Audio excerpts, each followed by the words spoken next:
सकता है कि आप उसमें 50 ले आते हैं, लेकिन यदि उसी दिन यदि आप अपनी कमी को पहचान गए तो शायद अगली बार आप 100 में 100 मिलाएंगे। तो अभी आपके पास वक्त है, अभी आपके पास वक्त है, एग्जाम होने वाला है।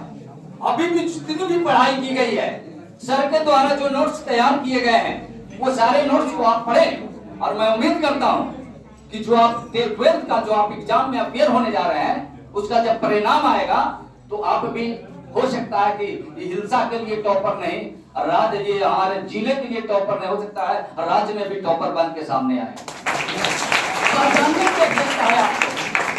आप कब जाग रहे हैं? हर इंसान के अंदर एक स्विच लगा हुआ होता है, हर इंसान के दिमाग में एक स्विच होता है।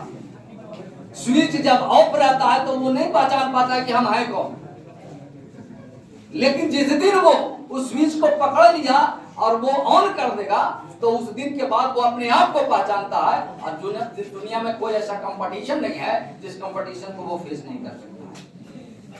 स्विच को पहचानिए आप, ऑन या ऑफ होता है। आप घर में ऑफ कर देते हैं स्विच को तो बल्ब बंद हो जाता है, और ऑन कर देते हैं तो चालू है।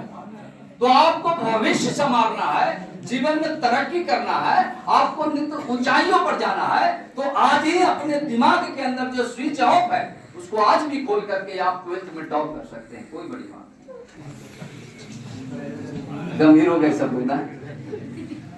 बस इसी गंभीरता को मैं चाहता हूं कि जो भी सर के सानिध्य में जो भी आपको पढ़ाए गए हैं, जो भी सब्जेक्ट पढ़ाए हैं, आपको केमिस्ट्री पढ़ाए मेरे ख्याल से नहीं बल्कि 100% श्योर हूं केमिस्ट्री तो जो भी सर ने पढ़ाया है, आप नोटबुक बनाए होंगे, वो नोटबुक को इस तरीके से रात का दिन मेहनत कर दीजिए कि 12th का टॉपर आप ये मानिए मैं नहीं तो कोई और नहीं। इसलिए सबको ये संकल्प लेना होगा।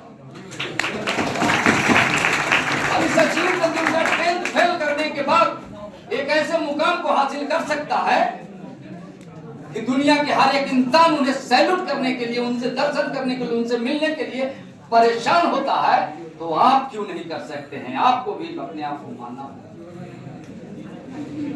बात आती है हम कहां गड़बड़ हो रहे हैं। हमारे बच्चे के पास मोबाइल बहुत ज्यादा आ गया, ज्यादा टाइम लेने तो बोलिएगा। हमारे पास बहुत मोबाइल है, मोबाइल की दुनिया, एक क्रांति आई और ये क्रांति हमारे देश को बहुत आगे ले गया। लेकिन फिर मैं देख रहा हूं कुछ दिनों के बाद उसका निगेटिव भी असर पड़ने लगा। यहाँ कितने ऐसे बच्चे हैं जो रील नहीं देखते हैं? एकदम ईमानदारी से हाथ उठा के नीचे का, इसका मतलब ईमानदारी में कमी है। 100% बच्चे रील के पीछे पागल हो गए हैं। इस तरीके से आप इस्तेमाल में लाएं जिससे आप अपने भविष्य को संवार सकें। मैं भी आपके सामने आया हूं तो आपके सामने मैं बच्चा हो गया। थोड़ा शांत रहिए, मैं 5 मिनट जरूर बोलूंगा। सर नहीं भी बोलेंगे तब भी बोलूंगा। मेरे घर में भी 9th कर रहा है मेरा एक बेटा। जब मैं उनसे पूछता हूं कि बेटे क्या करोगे, तो वो बोलता है IIT मेरा फर्स्ट मिशन है। सुनिए, समझिएगा बात। आप जिस एज में, मैं भी उस एज में कभी होगा ना, तो मुझे भी आपकी फीलिंग पता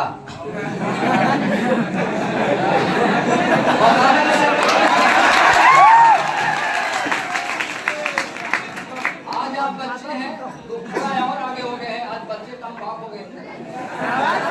लेकिन ये इस उम्र से गुजरे हैं, गलतियां कहाँ होती है। मैं भी क्लास 10th किया हूँ, मैं भी 12th किया हूँ, मैं भी ग्रेजुएशन किया हूँ।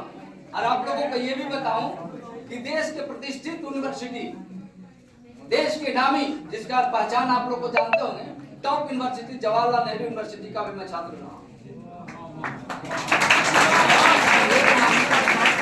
आपके सामने मंटू सर एक बात बोल रहे थे कि आपको जो करना है वो करिए, लेकिन अपने आप को पहचानिए और गार्जियन से एक बार डिस्कस करके आगे बढ़िए।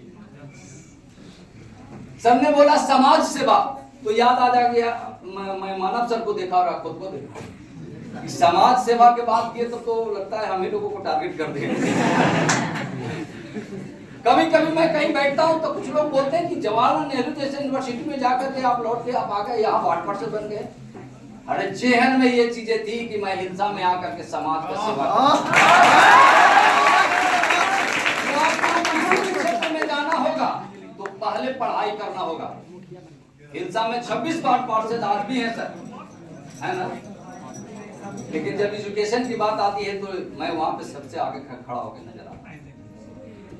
आपका जो योग्यता है ना वो कभी भी निखर जाएगा और कहीं भी दिख जाएगा। यदि आज अनपढ़ विधायक बना दीजिए किसी को, एक अनपढ़ एमपी बना दीजिए, तो आपके क्षेत्र का जो विकास होगा वो किस लेवल में होगा, और एक पढ़ा लिखा एमपी बना करके भेजिएगा तो क्या होगा जो आप खुद तय कर।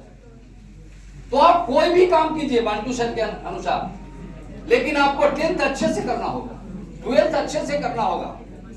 आपको इंजीनियरिंग करना है, इंजीनियरिंग करके आइए, एक अच्छा इंजीनियर बन के आइएगा तो आपके पास आइडिया ज्यादा होगा। एक अच्छा डॉक्टर बन के आइएगा तो आपके पास और आइडिया होगा, और आईएएस आईपीएस भी करके आइएगा तो वो भी आइडिया आपके पास होगा। तो पढ़ाई को कोई पीछे नहीं कर सकता और इसको कभी इग्नोर करके कोई नहीं सकता। और जिन लोगों ने एजुकेशन को इग्नोर किया है, मैं एक बार और सर के साथ एक स्टेज पे था तो मैं बोला था कि दुनिया की हर चीजों को आप चुरा सकते हैं। मंटू सर के पास बहुत सारा हो सकता है, स्कॉर्पियो गाड़ी से घूमते हैं, हम छीन ले सकते हैं, छीन सकते हैं।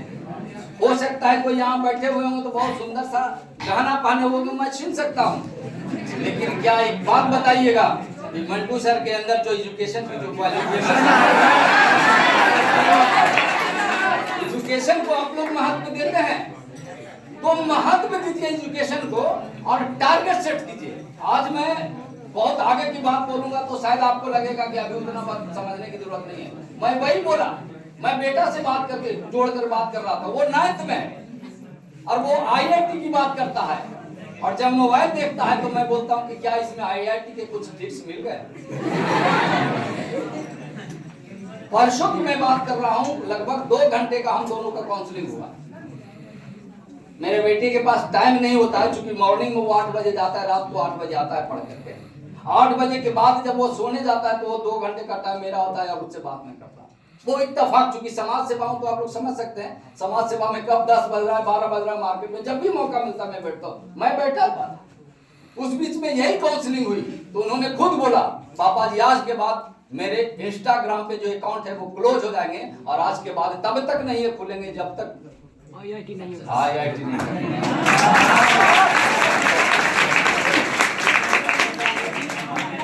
गलती आपकी नहीं है।